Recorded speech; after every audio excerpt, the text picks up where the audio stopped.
ನಮಸ್ತೆ ಫ್ರೆಂಡ್, ಎಲ್ಲರೂ ಹೆಂಗಿದ್ದೀರಿ? ಎಲ್ಲರೂ ಚೆನ್ನಾಗಿದ್ದೀರಾ ಅಂತ ಅಂದ್ಬಿಟ್ಟು ಭಾವಿಸ್ತೀನಿ. ಇಲ್ಲಿ ನಾನು ಚೆನ್ನಾಗಿದ್ದೀನಿ. ಇವತ್ತೊಂದು ರೆಸಿಪಿ ತೊಗೊಂಬಂದಿದ್ದೀನಿ. ಯಾವುದು ಅಂತಂದರೆ ಒಂದು ಸೊಪ್ಪು ಬೇಳೆ ಪಲ್ಯ ಅಂತ ಅಂದ್ಬಿಟ್ಟು ನಾವು ಮಾಡೋದು. ಈ ಸೊಪ್ಪು ವರ್ಷಕ್ಕೆ ಒಂದೇ ಸಲ ಸಿಗೋದು. ಈ ಸೊಪ್ಪು ಸಿಕ್ಕರೆ ದಯವಿಟ್ಟು ಯಾರು ಮರಿದೇನೆ ತಂದು ಪಲ್ಯ ಮಾಡಿಕೊಂಡು ತಿನ್ನಿ. ಮತ್ತು ಆರೋಗ್ಯಕ್ಕೂ ತುಂಬ ಒಳ್ಳೆಯದು ಈ ಸೊಪ್ಪು. ಯಾವ ಸೊಪ್ಪು ಅಂದರೆ ಇದು ಕುಸ್ಬಿ ಪಲ್ಯ ಅಂತ. ಇದು ತುಂಬ ರೇರು, ಸಿಗೋದಿಲ್ಲ ಈ ಪಲ್ಯ. ಒಂದ್ಸಲ ನೀವು ತೊಗೊಂಬಂದು ಟ್ರೈ ಮಾಡಿ, ಹೇಗೆ ಬಂತು ಅಂತಂದ್ಬಿಟ್ಟು ಕಮೆಂಟ್ ಬಾಕ್ಸಲ್ಲಿ ತಿಳಿಸಿ. Welcome back my YouTube channel V official. ಬನ್ನಿ ಯಾವ ಥರ ಮಾಡೋದು ಅಂತ ಅಂದ್ಬಿಟ್ಟು ತೋರಿಸ್ತೀನಿ. ಇಲ್ಲಿ ನಾನು 2 ಕಟ್ಟು ತೊಗೊಂಬಂದಿದ್ದೆ ಕುಸ್ಬಿ ಪಲ್ಯನ. ಈಗ ಅದನ್ನು ನೀಟಾಗಿ ಸೋಸಿಬಿಟ್ಟು ತೊಳೆದಿಟ್ಟಿದ್ದೀನಿ. ನೋಡಿ, ಈ ಥರ ನಾವು ಸೋಸಿ ಇಟ್ಕೋಬೇಕು. ಚೆನ್ನಾಗಿ ಸೋಸ್ಕೊಂಡು ತೊಳೆದು ಇಟ್ಕೋಬೇಕು. ಮತ್ತು ಇಲ್ಲಿ ಸೈಡ್ಗೆ ಮುಳ್ಳು ಇರುತ್ತೆ, ಮತ್ತು ನೀಟಾಗಿ ಎಲ್ಲನೂ ತೊಳ್ಕೊಬೇಕು ನಾವು ಈ ಸೊಪ್ಪನ್ನ. ತೊಳೆದ್ಬಿಟ್ಟು ಈಗ ಸಣ್ಣಗೆ ಕಟ್ ಮಾಡಬೇಕು ಇದನ್ನು. ಮತ್ತು ಇಲ್ಲಿ ನಾನು ಒಗ್ಗರಣೆಗೆ ಸ್ವಲ್ಪ ಬೇಳೆನೂ ನೆನೆ ಹಾಕಿದ್ದೆ. ನಾನು ಒಂದು ಚಿಕ್ಕ ಲೋಟ ಆಗುವಷ್ಟು ಒಂದು ಬೇಳೆ ನೆನೆ ಹಾಕಿದ್ದೆ. ನೋಡಿ, ಈ ಥರ ನೆನಿಬೇಕು ಬೇಳೆಗಳು. ಮತ್ತು ಇಲ್ಲಿ ನಾನು ಒಂದು 10ರಿಂದ 12 ಹಸಿಮೆಣಸಿನ್ಕಾಯಿ ತೊಗೊಂಡಿದ್ದೀನಿ. ಮತ್ತು ಕೊತ್ತಂಬರಿ ಸೊಪ್ಪು, ಕರಿಬೇವು ಸೊಪ್ಪು, ಜೀರಿಗೆ, ಮತ್ತು 10ರಿಂದ 12 ಎಸಳು ಬೆಳ್ಳುಳ್ಳಿ ತೊಗೊಂಡಿದ್ದೀನಿ. ಇದೆಲ್ಲನೂ ನಾವು ಗ್ರ್ಯಾಂಡ್ ಮಾಡ್ಕೋಬೇಕು. ಈಗ ಗ್ರ್ಯಾಂಡ್ ಮಾಡಿಕೊಂಡು ಬರ್ತೀನಿ ನೋಡಿ. ಮತ್ತು ಈ ಸೊಪ್ಪನ್ನು ತಿನ್ನೋದ್ರಿಂದ ನೆಗಡಿ ಮತ್ತು ಶೀತ ಯಾರಿಗೆ ಇರುತ್ತೆ ತುಂಬ ಒಳ್ಳೆಯದು ಇದು ಶೀತಕ್ಕೆ. ನೋಡಿ, ಈಗ ಎಲ್ಲ ಸಣ್ಣಗೆ ಕಟ್ ಮಾಡಿಟ್ಟಿದ್ದೀನಿ. 1 ಈರುಳ್ಳಿನ ಕಟ್ ಮಾಡಿಟ್ಟಿದ್ದೀನಿ ನಾನು.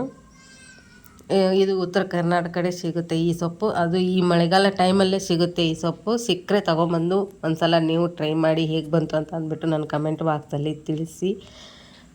ಈಗ ನಾನು ಸ್ಟವ್ ಮೇಲೆ ಬಾಣಲಿ ಇಟ್ಟು, ಬಾಣಲಿ ಕಾದ್ಮೇಲೆ 2ರಿಂದ 3 ಸ್ಪೂನ್ ಆಗುವಷ್ಟು ಎಣ್ಣೆ ಹಾಕಿದ್ದೀನಿ. ಎಣ್ಣೆನೂ ಜಾಸ್ತಿ ಹಾಕಿಲ್ಲ ನಾನು, ಸ್ವಲ್ಪನೇ ಎಣ್ಣೆ ಹಾಕಿರೋದು.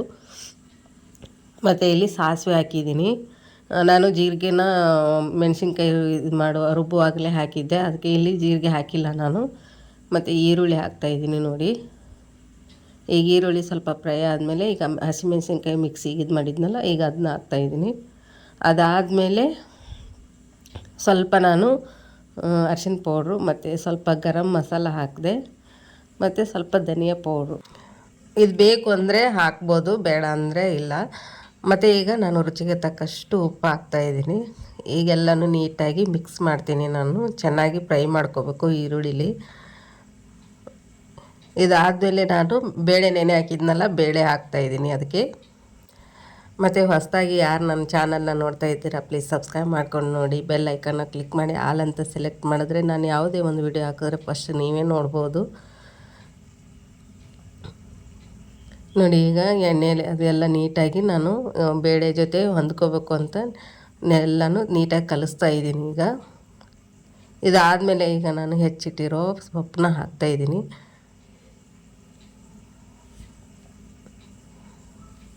ಮಾತ್ರ ಅಷ್ಟೇ ಟೇಸ್ಟಾಗಿರುತ್ತೆ. ಇದಕ್ಕೆ ಜೋಳದ ರೊಟ್ಟಿ ಮತ್ತು ಚಪಾತಿ, ಅನ್ನಕ್ಕೆ ಎಲ್ಲದಕ್ಕೂ ಸೂಪರ್ ಕಾಂಬಿನೇಷನ್ನು ಕುಸ್ಬಿ ಪಲ್ಯ. ಇದು ವರ್ಷಕ್ಕೆ ಒಂದೇ ಸಲ ಸಿಗುವಂಥ ಪಲ್ಯ.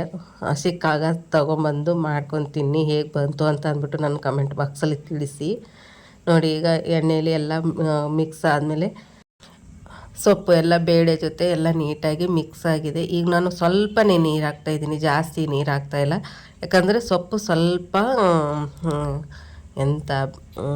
ನಮ್ಮ ಕಡೆ ನಾವು ಅದನ್ನು ಸ್ವಲ್ಪ ಬಿರುಸು ಅಂತೀವಿ, ಎಳಸಿರಲಿಲ್ಲ ಸೊಪ್ಪು. ಹಂಗಾಗಿ ಸ್ವಲ್ಪ ನೀರು ಹಾಕ್ತಾಯಿದ್ದೀನಿ ನಾನು. ನೀರು ಹಾಕ್ಬಿಟ್ಟು ನಾವು ಸ್ವಲ್ಪ ಬೇಯಿಸ್ಕೋಬೇಕು. ಮಾತ್ರ ಅಷ್ಟೇ ಟೇಸ್ಟಾಗಿರುತ್ತೆ. ಈಗ ಶೀತ ನೆಗಡಿ ಆದವ್ರಿಗೆ ಮಾತ್ರ ಇದು ತುಂಬ ಒಳ್ಳೆಯದು, ಆರೋಗ್ಯಕ್ಕೂ ತುಂಬ ಒಳ್ಳೆಯದು ಈ ಸೊಪ್ಪು. ನೋಡಿ, ಈಗ ರೆಡಿ ಆಯಿತು ಈ ಸೊಪ್ಪು. ಒಂದು ಸಲ ನೀವು ತೊಗೊಂಬಂದು ಮಾಡಿ ನೋಡಿ. ಕಲರು ಎಷ್ಟು ಚೆನ್ನಾಗಿ ಕಾಣಿಸ್ತಾ ಇದೆ. ಇಷ್ಟ ಆದರೆ ಆಯಿತು. ಇದ್ರ ಜೊತೆ ನಾನು ಜೋಳದ ರೊಟ್ಟಿ ಮಾಡಿದ್ದೆ. ಈಗ ನಾನು ಜೋಳದ ರೊಟ್ಟಿಗೆ ಸರ್ವ್ ಮಾಡ್ತಾಯಿದ್ದೀನಿ. ಮಾತ್ರ ಅಷ್ಟೇ ಟೇಸ್ಟಾಗಿತ್ತು. ನಾನು ಮಾಡ್ಕೊಂಡು ತಿಂದಾಗ ಒಂದು ಸಲ ನೀವು ಟ್ರೈ ಮಾಡಿ ಹೇಗೆ ಬಂತು ಅಂತ ಅಂದ್ಬಿಟ್ಟು ನನ್ನ ಕಮೆಂಟ್ ಬಾಕ್ಸಲ್ಲಿ ತಿಳಿಸಿ. ಈ ವಿಡಿಯೋ ಯಾರಿಗೆಲ್ಲ ಇಷ್ಟ ಆಯಿತು ಲೈಕ್ ಮಾಡಿ, ಶೇರ್ ಮಾಡಿ, ಕಮೆಂಟ್ ಮಾಡಿ. ಮತ್ತು ಹೊಸದಾಗಿ ನನ್ನ ಚಾನಲ್ನ ಯಾರು ವಿಸಿಟ್ ಮಾಡ್ತಾಯಿದ್ದೀರಾ ಸಬ್ಸ್ಕ್ರೈಬ್ ಮಾಡ್ಕೊಂಡು ನೋಡಿ. ಬೆಲ್ ಐಕಾನ ಕ್ಲಿಕ್ ಮಾಡಿದ್ರೆ ಆಲ್ ಅಂತ ಸೆಲೆಕ್ಟ್ ಮಾಡಿ. ನಾನು ಯಾವುದೇ ಒಂದು ವಿಡಿಯೋ ಹಾಕಿದ್ರೆ ಫಸ್ಟ್ ನೀವೇ ನೋಡ್ಬೋದು. ನಾನು ಮತ್ತೆ ಬರ್ತೀನಿ ಬೇರೆ ರೆಸಿಪಿಯೊಂದಿಗೆ. ಅಲ್ಲಿವರೆಗೂ ಎಲ್ಲರಿಗೂ ಬಾಯ್ ಬಾಯ್.